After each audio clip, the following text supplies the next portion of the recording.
MMUUSD budget with a Q&A and budget information slides. So take it away, John. Right. Well, thank you. And we're going to be recording this, so it'll be on our website probably as early as tomorrow with our annual report, our budget flyer, and several of our budget drafts and the proposed budget that we're going to be talking about tonight. Jeff, would you mind putting the slides up and driving?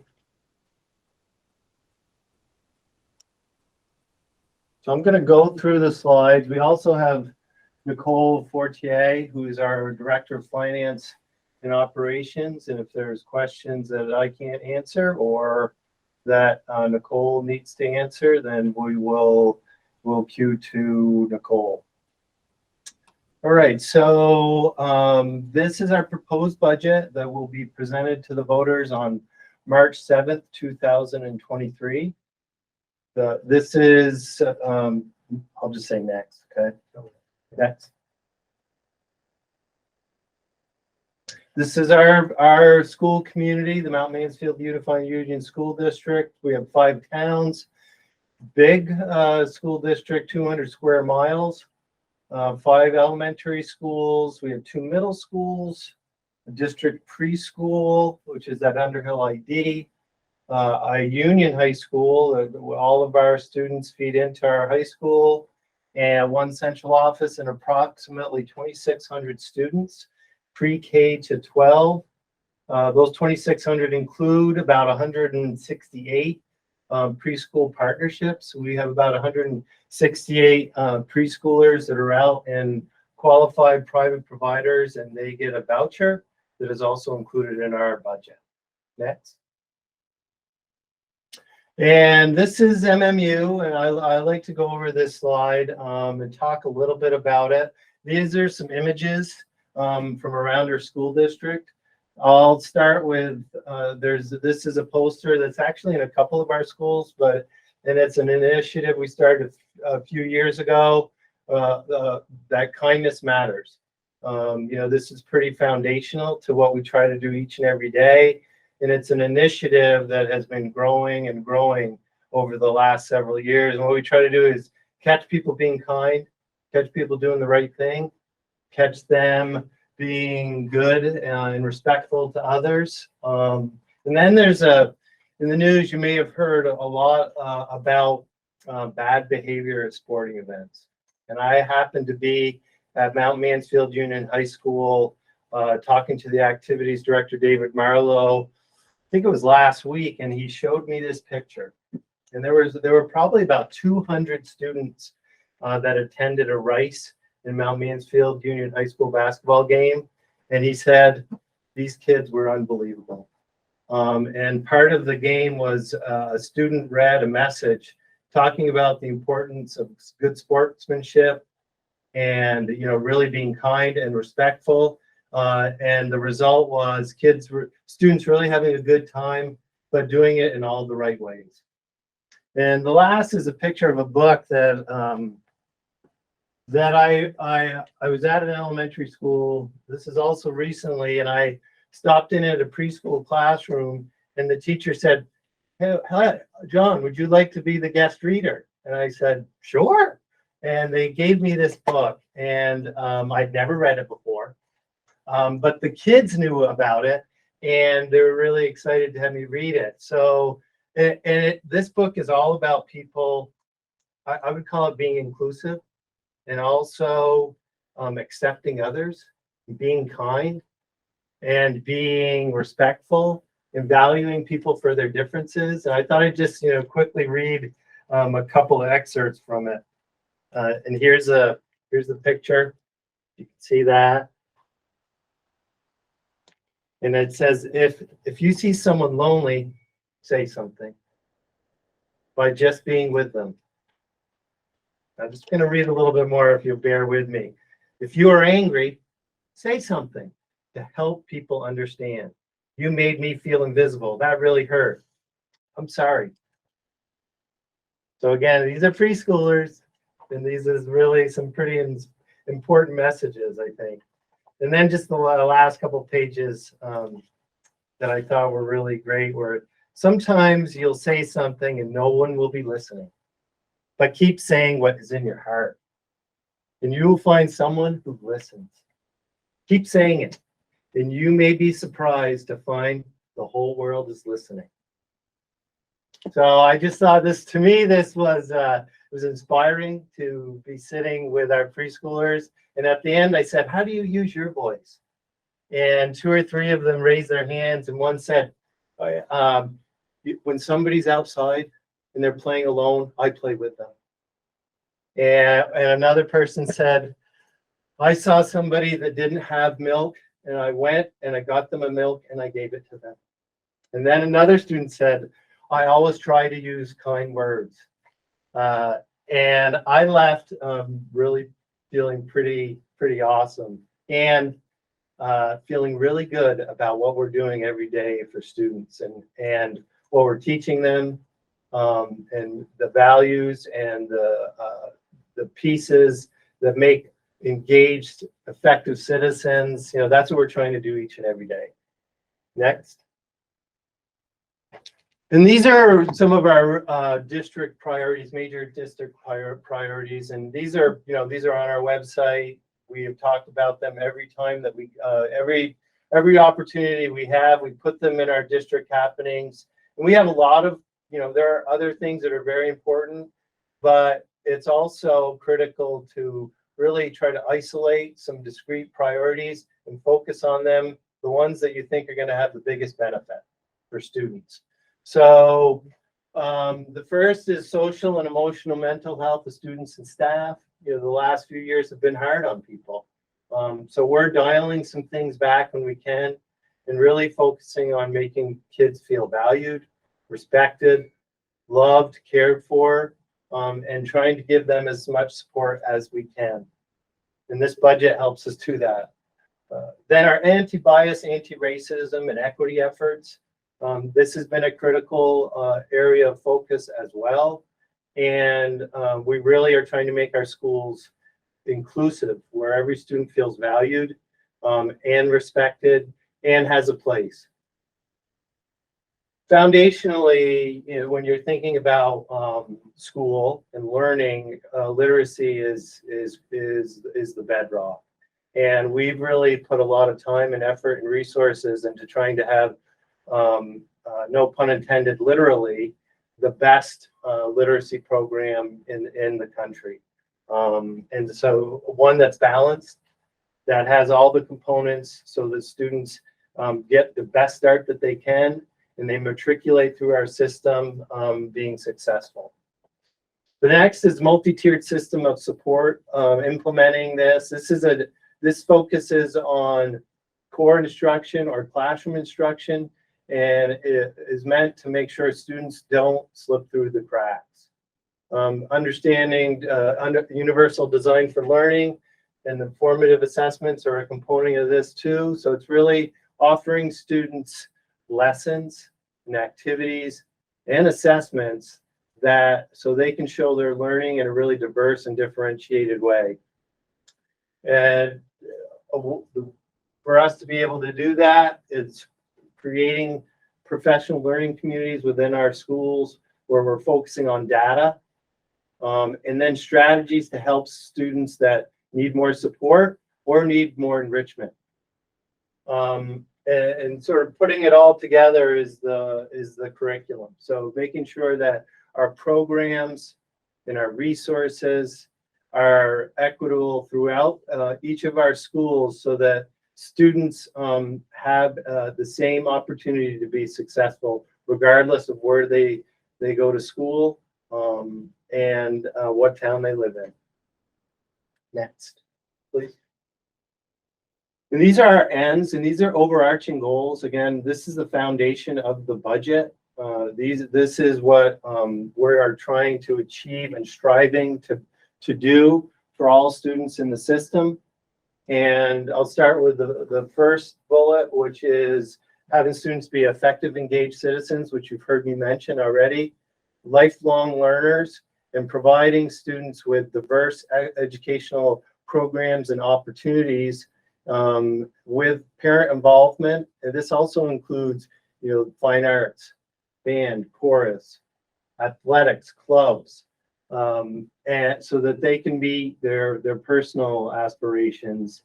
And the last part is at a cost that people can support in our communities. We are really grateful for all of the support from our community members. It gives us the ability to provide the programs that we do and to get for continuous improvement. And we're grateful. And then the next section is offering students a well-rounded education that is comprehensive so that they have the skills that they need to be successful, whether they go to college or post-secondary careers or the military. And we're trying to do that through flexible learning environments with the right tools to promote self-development, academic achievement, and so that they're engaged in their own learning and active participants in their own learning. Next. And I'm not going to read through all these, but this is an important slide. You'll see on the left-hand column that we have some of the priorities, or all the priorities that I talked about, and then some of the specific services and supports and resources in the school system to be able to meet those goals. The one I did add, which is important too, is making sure that our physical plants are safe and healthy and inviting. Next. So we've been really successful over the last several years of meeting our budget targets. And you can see when we initially started the budget process, September, October, we felt like we were going to be able to limit education spending and then spending per equalized pupils to 5% and 5.5%.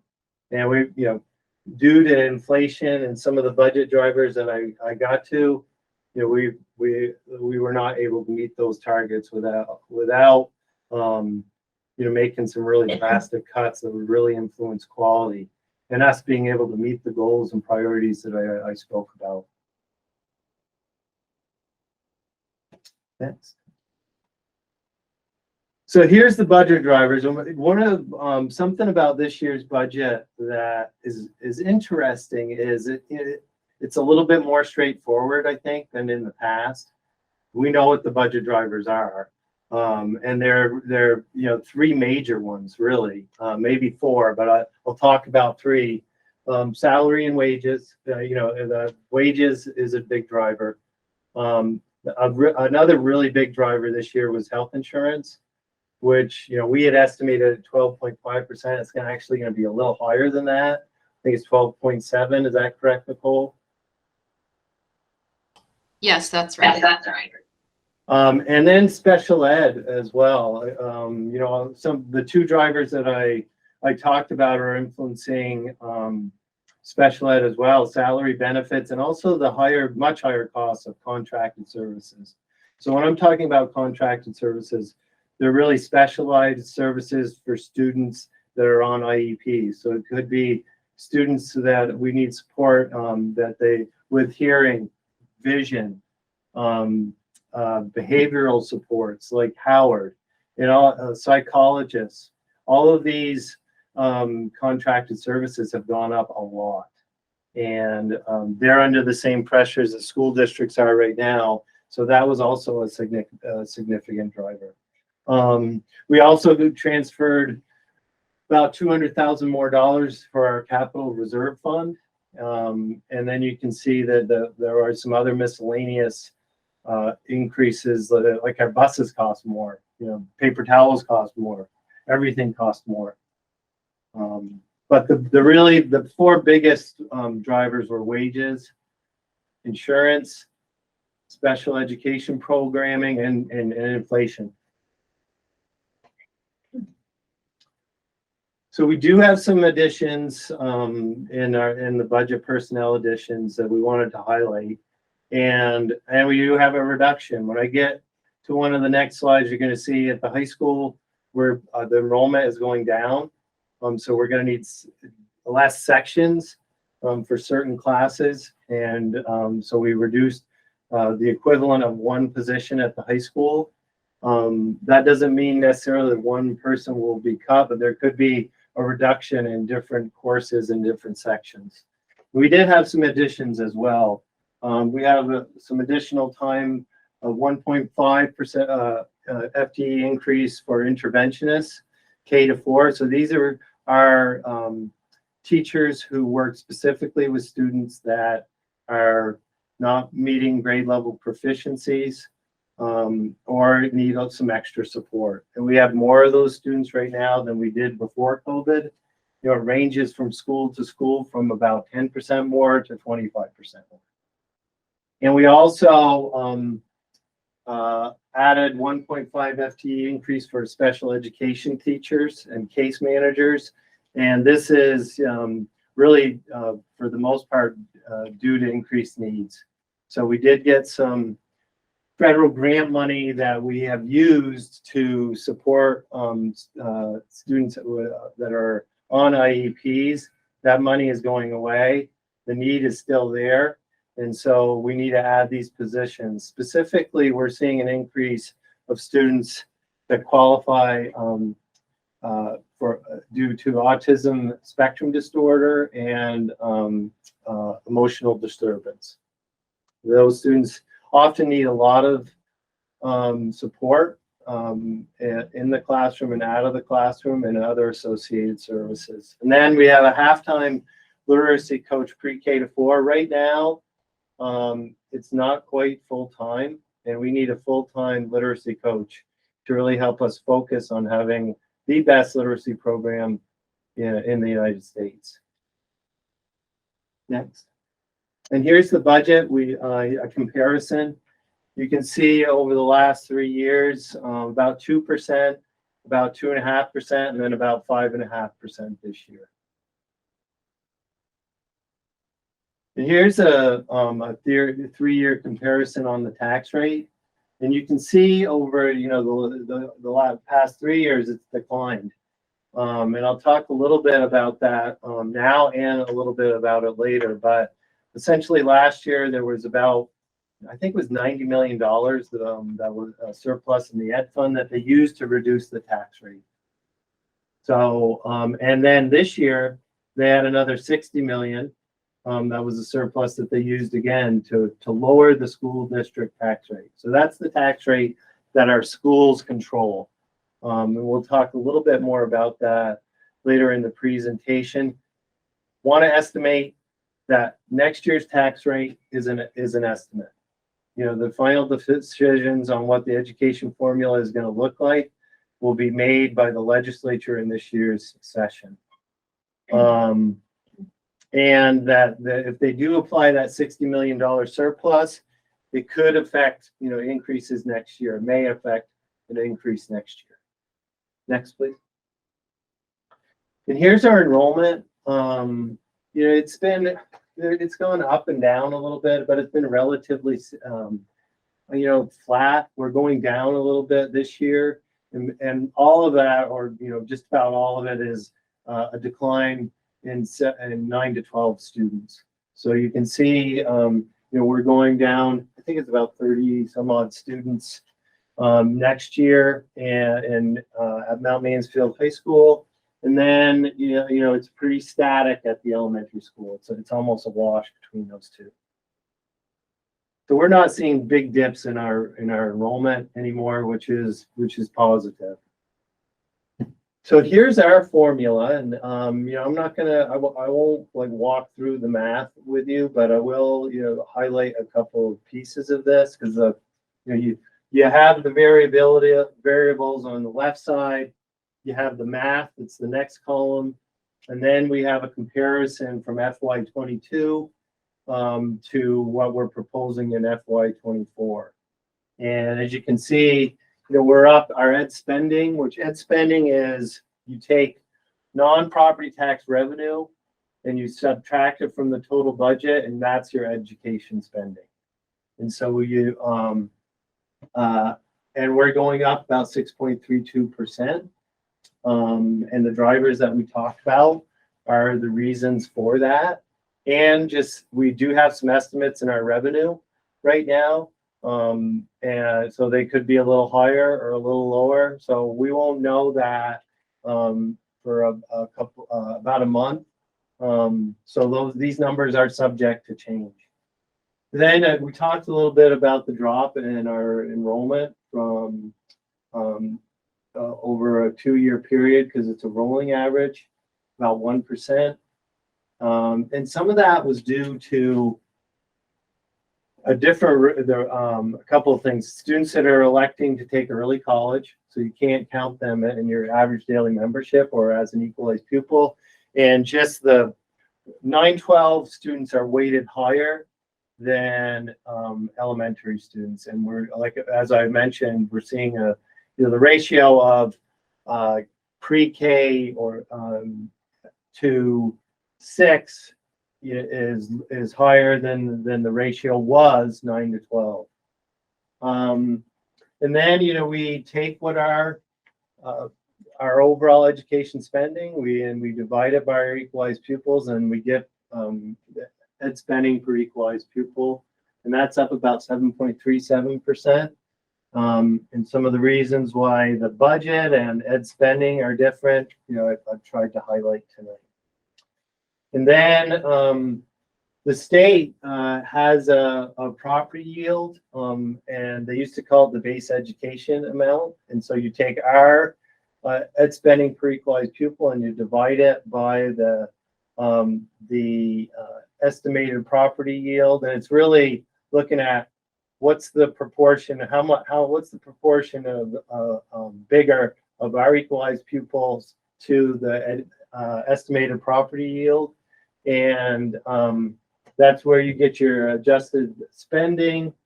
And if our ed spending was $15,479, then our district tax rate would be $1. But our ed spending per equalized pupil is $18,634. So when you add the adjustment, you can see that our estimated tax rate is about 1.20, which is $1.20, and that's a 7.65% increase compared to last year. Decrease. Whoa, let's highlight that. Decrease. So, and that is all really because obviously our budget influences it, and the ed funding formula does as well. Nicole was able to track down, this is for proposed budgets, estimated spending per equalized pupil for next year. And so she was able to find what other places in our region, what their ed spending per equalized pupils are going to be. And it's a really important variable in determining your tax rate. And as you can see, Mount Mansfield is, it's right here. There's Colchester, Mount Mansfield, and then, other places in the region are higher than us. The school district has worked incredibly hard to find efficiencies wherever we can, and to make sure that we're, spending our money wisely, and using our resources to the greatest capacity that we can. We've done a good job of controlling that ed spending per equalized pupil when you compare it to our region. And then, the state average that they're estimating for next year is over $20,000 per ed spending per equalized pupil. Next. Now, how does that affect you? So there's a lot of pieces to the funding formula, and one of them is, what is your common level of appraisal? So common level of appraisal is what is your house value assessed at? And there's 2 layers to this. There's one that is, what is your town assessing your house at? And then what is the state saying your house is worth based on a 3-year rolling average of what the house sales are? And if your homes are selling for more, which I think it's not a surprise to anybody that they have been, particularly in our area, If you don't have a reassessment, a reappraisal, then your the difference between 100% starts to get bigger and bigger and bigger. And you'll notice that in some of our towns that the common level of appraisal, so how you compare to the fair market value in the grand list of the state, it's only, the value is only about 75.48%. Huntington's 72.75%. Jericho 81.78%. Richmond 71.04%. And then Underhill, who recently did have a reappraisal, their common level of appraisal is actually a little higher than what the state is saying that the fair market value is for homes that have been sold over in the grand list of the home sales over those past 3 years. So this is somewhat complicated, but I'm going to try to explain it for folks. Those percentages are made to equalize home value regardless of where you live. So if you have had a reappraisal and your house is at 100% fair market value and it's $500,000, and you have another town that is not at 100% fair market value, but that's the same home according to the state is $500,000. That's why they adjust the tax rate up, so that if you live in Huntington and the grand list says your house is worth $500,000 and you live in Underhill and they're saying your house is worth $500,000, that you're getting you're paying a similar amount. That's why some of the towns are having to adjust their common level appraisal up, which to 100%, and so that does influence the tax rate. And far right hand corner, you'll see that it's going down quite a bit in Underhill. It's going up in Richmond. It's pretty much flat in Jericho, going up in Huntington, and going up in Bolton. That's even as our school district tax rate, which is the tax rate that we control, is going down over 7%. Next. So we are on February 16th, and this is a budget informational meeting that, again, we will be posting online. We do have a lot of people that watch these at their convenience and ask us questions. And then our next part of our budget process is we're going to hold our annual meeting on March 2nd. There will be a virtual option for people who want to tune in and ask questions, but they wouldn't be able to vote in the annual meeting. And then March 7th, please vote, is town meeting, and that's where we'll be voting by Australian ballot. I do have some backup slides, and I'm not going to go through them, but I did want to just highlight them quickly. Next. So this is our budget process. Next. These are some of the budget development challenges that we had this year, just an overview, so it gives people some context. Next, please. These are our district priorities that were outlined by our department directors and our principals. And if you want to read through that document, that you can. That had a significant influence on what we're presenting tonight as well. Next. This is we designate about $325,000 just for major projects, facilities, or equipment. And this just outlines preliminarily, because we really don't know till we get closer to the summer what they will be. And these are some of the investments that we're looking to make. Next, please. This is our pre-K to 12 enrollment. Again, it's estimated because we don't know all the preschoolers that are living in our school district right now, or how many are going to want to access either our school-based programs or those qualified private partnerships for the voucher. Next, please. And this compares our ed spending. This is this year's education spending. So this is ed spending that was reported by the Agency of Education, and you can see it's pretty much where looks similar with some with a little different from place to place. But again, we're comparatively our ed spending is comparably lower than others in our region. And this is just another comparison. The December 1st letter from the tax commissioner. These are our, for our right-hand corner, these are our estimates. So ed spending per equalized pupils, average education spending per equalized pupils, our overall budget increase, and then you can see what they're estimating as for state averages, and we're below all of those. I would say notably when you're thinking about dollars and cents. Nicole, I think recently they also said school budgets are looking at that are higher than they had estimated in the December 1 letter. Correct. They're closer to 9%. Closer to 9. Okay, so that's a notable difference. And obviously all of that affects tax rates. And our budget process is a needs-based process. And we talk to our administrators, and they let us know what do you need, and that's what we put in our budget. And we're hoping that the community can support it.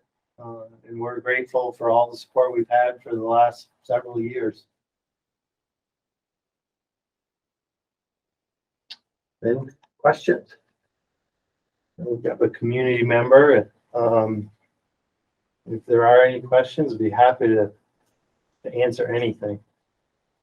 Nicole and I we spent a lot of time preparing this, and there's a lot of information on our website, and where our budget flyer will be going out any day, and it just outlines a lot of the things that I've talked about tonight. So folks, if you don't have a question, that's fine. If you have one later, please don't hesitate to contact us.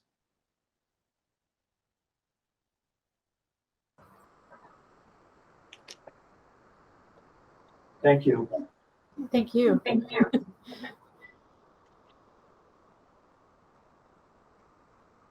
Okay.